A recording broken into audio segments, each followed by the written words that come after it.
बावजूद लड़ रहे हैं, तो किस तरह का मुकाबला देख रहे हैं? मैं एक्सपेक्ट कर रहा था कोई कश्मीरी लड़ेगा, टूरिस्ट आया है तो कोई बात नहीं है, हम तो टूरिज्म के लोग हैं, उसमें क्या प्रॉब्लम है। टूरिस्ट से आपकी मुराद उमर अब्दुल्ला है? वो आप खुद समझ लें, आपने बोला, मैंने तो नहीं बोला ना। जिस तरह से आज बीजेपी का मैनिफेस्टो आया है उसमें उन्होंने कहा है कि 370 हो गया है, अब 19 छुड़ की उसमें बात नहीं की, तो किस तरह से जो बीजेपी का नहीं, स्टेटहुड जो है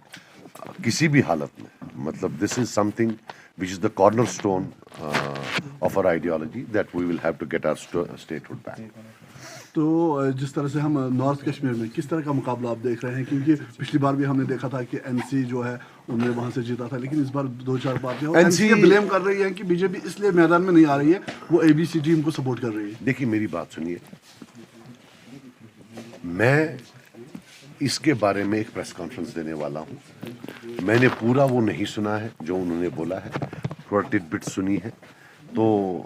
फिक्शन राइटर अच्छे हो सकते हैं, मैं उनको इंशाअल्लाह, मुझे अपने लोगों पर पूरा भरोसा है कि हमारी जीत होगी, उनकी शिकस्त होगी,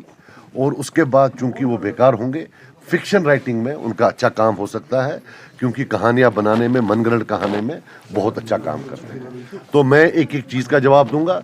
हमारे पास हिस्ट्री है, हमारे पास हिस्ट्री है, हम बीजेपी और नेशनल कॉन्फ्रेंस का जो अलायंस था, हम उसके विक्टिम रह चुके हैं, मेरा फादर असॉल्ट हुआ है उनके टाइम में, आप तो अनफॉर्चुनेटली पढ़ते भी नहीं हैं, तब इनका शिवसेना इनका अलायंस पार्टनर होता था, एक कालका जी महाराज हुआ करता था महाराष्ट्र का, जड़ सिक्योरिटी दी थी फारूक अब्दुल्ला ने उसको, तो 72 साल के अब्दुल गनी लोन को घसीट के उसने बाहर निकाला था, मारा था जम्मू में, हमने देखा है इनका। उसके बाद पोटा उस टाइम में लाया है इन्होंने, उसके बाद जितनी भी वहां ह्यूमन राइट वायलेशंस थी उस टाइम में, Omar Abdullah as foreign minister एक शील्ड थे कि कोई ह्यूमन राइट वायलेशन नहीं है कश्मीर में, ये क्या बोलेंगे हमें।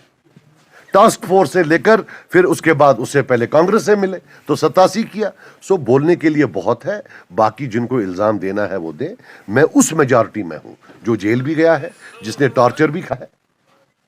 जिसके फादर को भी मारा गया है, सो मैं उस मेजॉरिटी में से हूं, ये वो माइनॉरिटी में है जिन्होंने लोगों को जेल भेजा, ये उस माइनॉरिटी में है जिन्होंने लोगों पर पीएसए लगाया, ये उस माइनॉरिटी में है जिन्होंने गोलियां चलवाई और आज हर गांव में एक मरगुजार है। सो लेट देम नॉट सरमनाइज मी, मुझे ये ना करे, ये किसी और को दे, हमें पता हमारे हाथ खून से नहीं रंगे, we don't have blood at our hands and I thank my अल्लाह फॉर दैट। सर, बीजेपी के कौमी जनरल सेक्रेटरी का सजाद लोन साहब के साथ मुलाकात करना और साथ ही अल्ताफ बुखारी के साथ मुलाकात करने से ये बात साबित होती है कि पीसीबी बी टीम बीजेपी की है, ये इल्जाम है उमर अब्दुल्ला का। देखो मेरी आप बात सुनो, अगर मैं उसे मिला हूं तो ठीक है, बाकी देखो यार, मैं आज भी एफआईआर लॉन्च कर सकता हूं कि कोई मेरी गाड़ी दिखा रहा है, मेरी गाड़ी कहाँ है, मैं देखना चाहता हूं, but I don't want to, because ये छोटी बात है, मैं अगर घुसता हूं कहीं, आप मुझे मिले अभी तो बातचीत हो गई, क्या हो गया था। बाकी मैंने भी सुना है कि अभी 10 दिन पहले उमर अब्दुल्ला साहब अमित शाह साहब से मिले, ये मैंने भी सुना, और मैंने सुना कि उनने पांव पड़े हैं उनके कि हमें क्रिकेट स्कैम में आप जो है छोड़ दें, तो वो उसका जवाब दे दें। मैंने ये भी सुना है कि इससे पहले फारूक अब्दुल्ला साहब गए थे कि भाई आप हमको साथ ले लो, क्यों आप ये समझते हैं, जो इंटरव्यू फारूक अब्दुल्ला साहब ने इंडिया टुडे को दिया जिसमें लिटरली उनने भीख मांगी, कहते हैं वो भीख तब मांगी जब पहले वो वहां गए थे, वहां भी भीख मांगी थी, उनने बोला था आप टीवी पर जाओ, वो इसका जवाब दें, मेरे से ही क्यों जवाब पूछते हो, आप उनसे जवाब पूछो।